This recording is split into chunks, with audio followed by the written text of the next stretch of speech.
Hello and welcome to Forever Rugby on Forever Sports. And the news we kind of knew was coming and was just basically a matter of time has been confirmed. Eddie Jones will leave the Wallabies camp. He has resigned, and Rugby Australia have accepted his resignation after a disastrous World Cup campaign.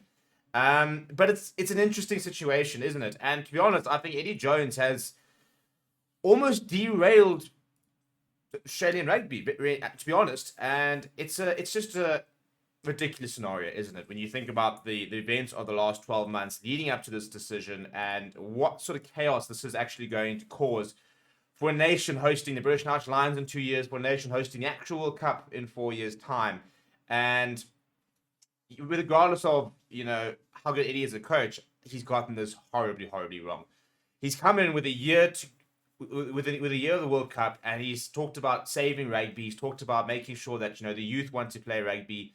He did adverts about we're going to win the World Cup and we're going to prove Dad's wrong. And his entire thing, the reason he selected such an inexperienced squad, he said it's all about building a side to win a home World Cup. It's about building the game. It's about rescuing the game. He then led a very poor World Cup campaign, and he's resigned and he's running away to Japan. To be honest, is the only way I really put it. It's not a good look for anyone. And spare a thought for Dave Rennie, who I was never really sort of on top of the hype in terms of thinking that he was building something amazing. I think he was building something decent. I think that his Wallaby side had some good results. I have no doubt his Wallaby side would have done better in the World Cup. But they made a decision to try and get one of the world's elite coaches, one of the most successful Rugby World Cup coaches of all time. And it just didn't pay off at the end of the day. It was a disaster. And it's tough now to think about, well, where do they go from here? Because you now have to press reset once again. The good news is they are 4 years out from the World Cup, but again, there's a British Irish Lions series in between there. So how do you find an Australian side who have been knocked out of the World Cup group stages, beaten by Fiji, hammered by Wales?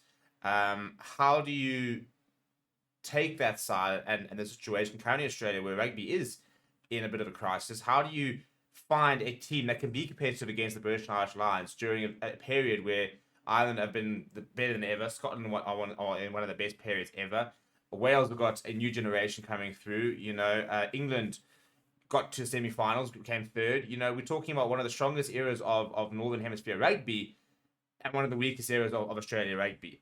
And it's not a good combination at the end of the day. And I think Eddie Jones needs to take needs to accept a lot of criticism. I think for me, not so much just the campaign. I think I can understand the thinking to a certain degree of basically. I mean, you talked about, are we going to win the World Cup? They're never going to win the World Cup. I don't think he really would believe that either.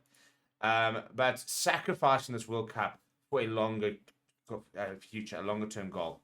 It's something that the Springbok coaches did. There were certain games they were willing to lose over the last few years, that they were willing to potentially come up short in trying to build a side to win the World Cup. And it's paid off because they've won the World Cup.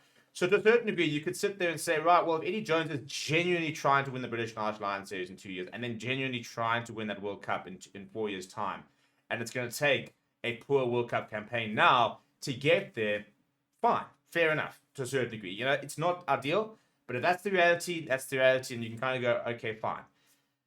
To have that, to basically rip it all apart, to just press reset on the entire sort of Australia rugby model in the talk about long term, and then to leave immediately is ludicrous. He's ripped apart everything that Dave Rennie did, which he said he did quite intentionally, but then he's left.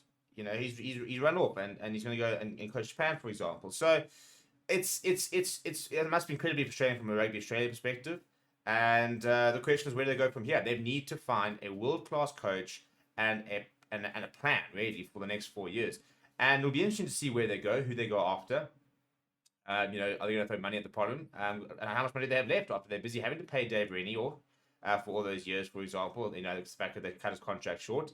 So, yeah, I do think that Eddie Jones lost a lot of credibility with this latest sort of antic. Again, I could have actually almost accepted what, as an Australian fan, I could have almost accepted what was going on if there was that long-term plan. That genuine, when you can sit there and see, okay, this is what he's trying to do, and we can see a long-term vision, and we're going to happy to sacrifice the now for the later.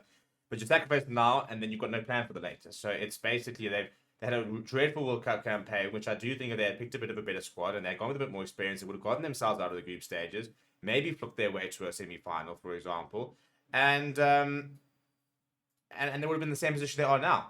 Yes, they got experience into some quality young players, but these young players are now sitting there thinking, well, we were the embarrassment of an Australian team, and everybody doesn't back us. Now we've got a coach who we wanted to play for that doesn't back us. So, from a player perspective, they must be sitting there in the dark going, well, now what do we do now?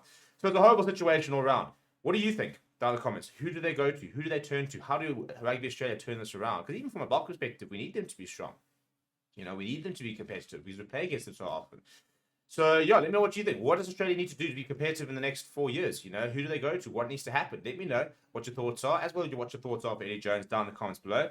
Please do smash the like on the video. Please do subscribe to the channel as well. Thank you very much for watching. My name is Steven, and I'll chat to you soon.